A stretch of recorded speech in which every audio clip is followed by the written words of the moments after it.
The reason most people never reach wealth level 3 has nothing to do with income, nothing to do with education, background, or how hard someone works daily.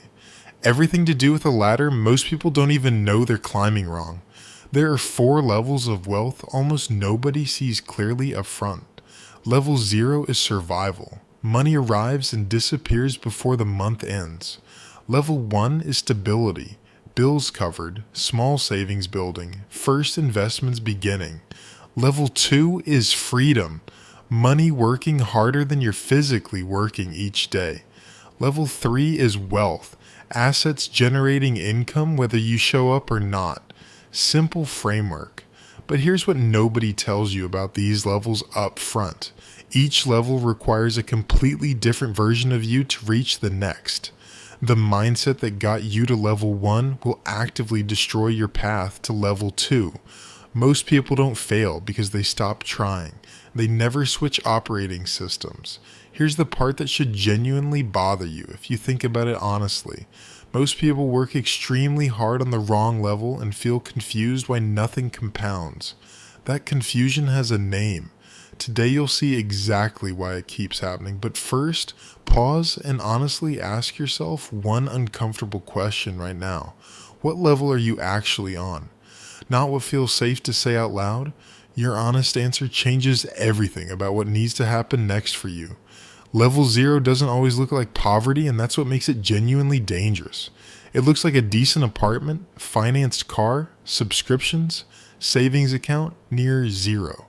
It looks completely normal because in America, level 0 was made to look like success. Marcus earned $54,000 and felt like he was doing everything right financially. 2 credit cards, car payment, gym membership used twice, streaming services everywhere he looked. Every month ended the same. $200 left if nothing unexpected happened that month. Marcus wasn't reckless. He was following every financial signal his environment ever gave him. The biggest trap at level 0 isn't the debt. It's that debt feels completely deserved somehow. You worked hard, you deserve the car, you deserve the apartment upgrade. You deserve it. But deserving something and affording something are 2 very different financial conversations entirely. The car payment doesn't just cost $390 in the obvious monthly way. It costs every investment that money could have quietly become over the next 20 years. No emergency fund means every setback resets your financial progress completely back to 0. 1 car repair, 1 medical bill, 1 slow month, and you're borrowing again immediately. The escape plan from level 0 is not complicated, but it is uncomfortable in one specific way. Stop all non-essential spending for 60 days and build $1,000 in savings first.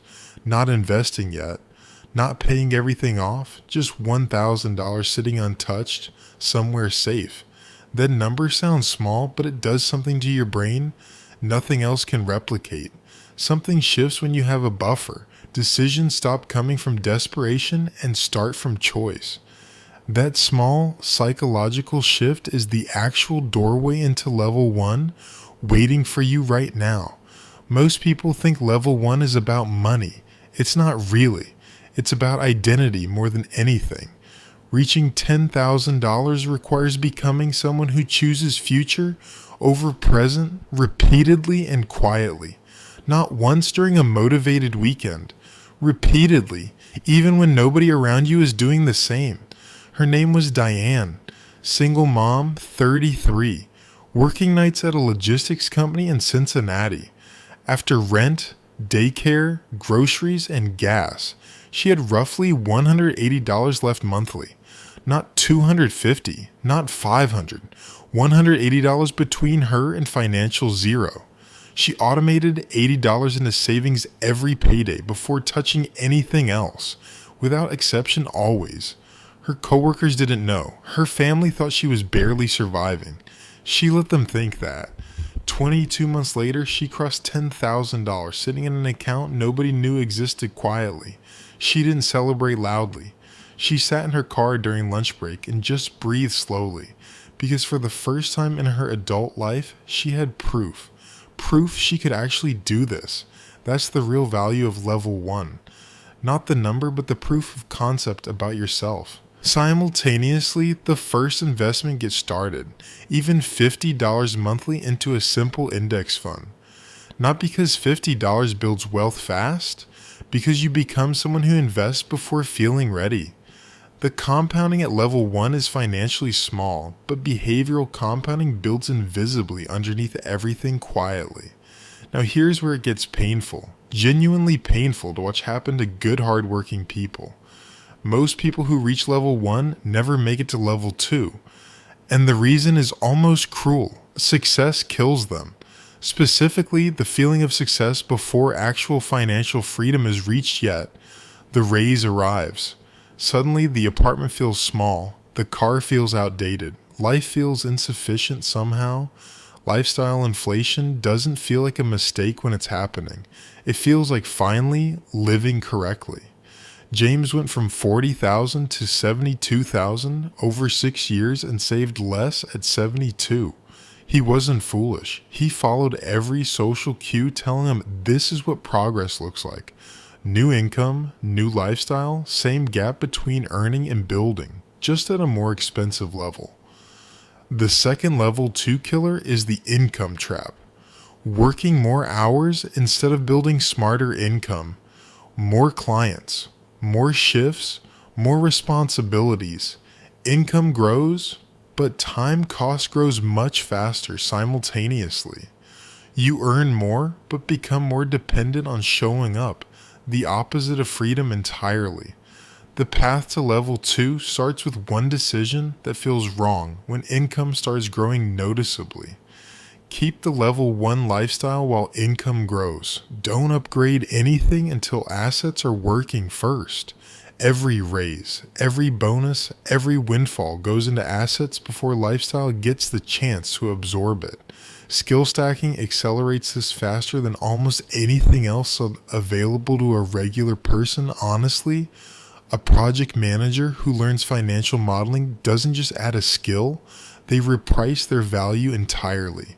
The income gap between old lifestyle and new earning goes into one place only: assets. Consistently, always. Around 80,000 in invested assets, the math starts doing something you didn't expect at all. Returns become visible, not life-changing yet, but real enough to feel like a second job arriving. $7,000 annually that required 0 hours, 0 effort, 0 showing up from you ever. That number goes back in. Next year more. Year after, even more without extra effort needed. This is when most people make the single most expensive mistake of their entire financial life quietly. They see the portfolio growing and finally feel safe enough to upgrade the lifestyle they've been delaying. New car, better apartment, nicer vacations, all technically affordable, all quietly killing the compounding before it explodes. The investor who stays patient at this exact moment eventually crosses into level 3 territory completely. The one who upgrades here stays permanently comfortable, and comfortable isn't the same thing as free. Level 2 has one job: grow assets large enough that compounding starts pulling you forward automatically, not pushing yourself forward through discipline anymore, being pulled forward by something built quietly underneath you.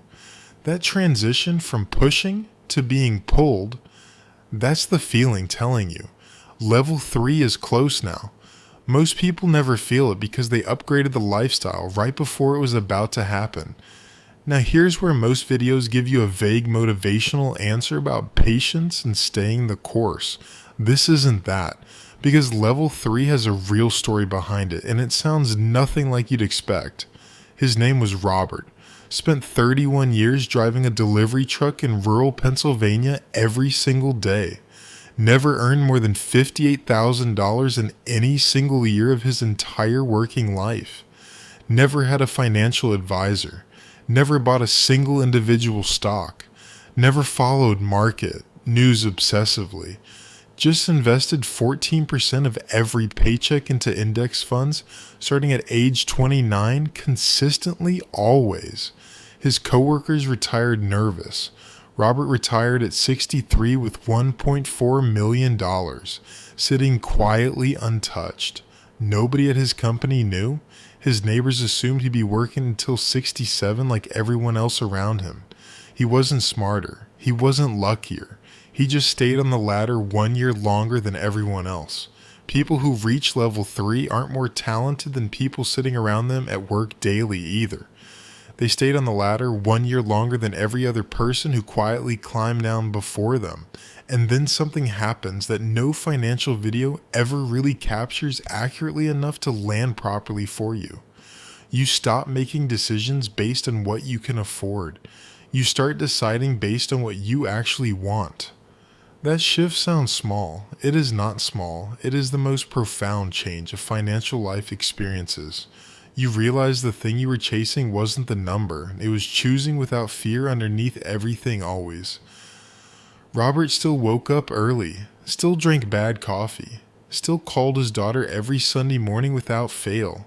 But he was free, and that single word changed every single hour of every single remaining day completely.